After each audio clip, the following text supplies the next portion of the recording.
Regarding cameras, I think Samsung worked a lot here. S8 was a bit better than photos on Apple iPhone X, and I think that photos on this A8 are better than on previous iPhone models, so cameras are really bumped up. You get a 16 megapixel camera on the rear and 16 plus 8 megapixel cameras on the front. So let's see how fast the camera starts up. In less than a second, and first snapping is instantaneous. And you can switch to front camera right here.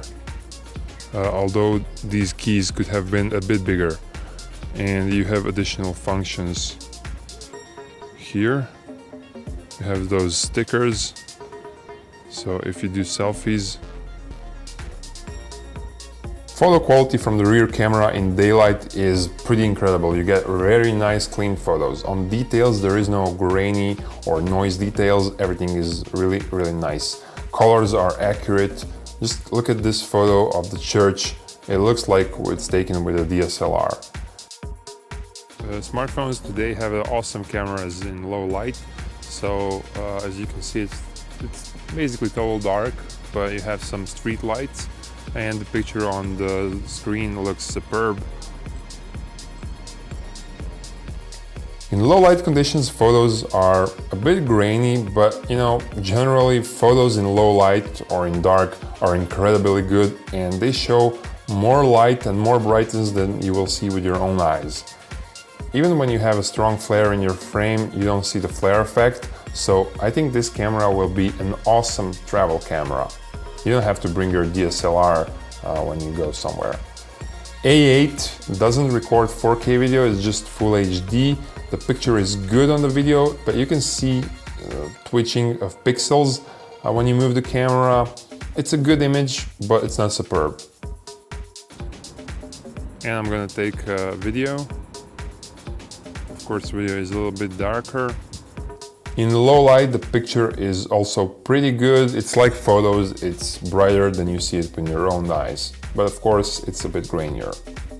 From the front camera, you'll get pretty nice selfies in daylight, and you got a lot of software additions here, so you can blur the background. It's not like with the full frame DSLR with 1.4 aperture or with 1.8, but it's pretty good. It's pretty decent for basic usage.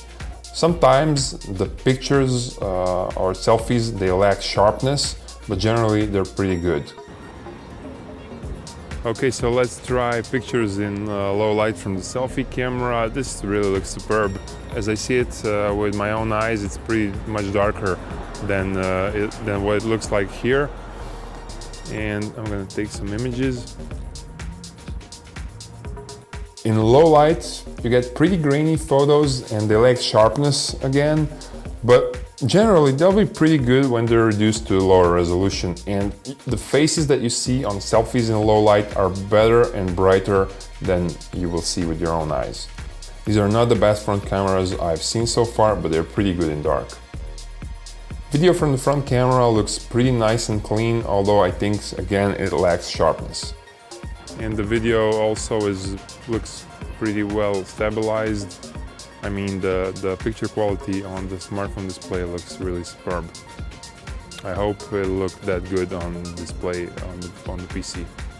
In low light there is a lot of noise, but video is pretty usable. It's very bright and well stabilized.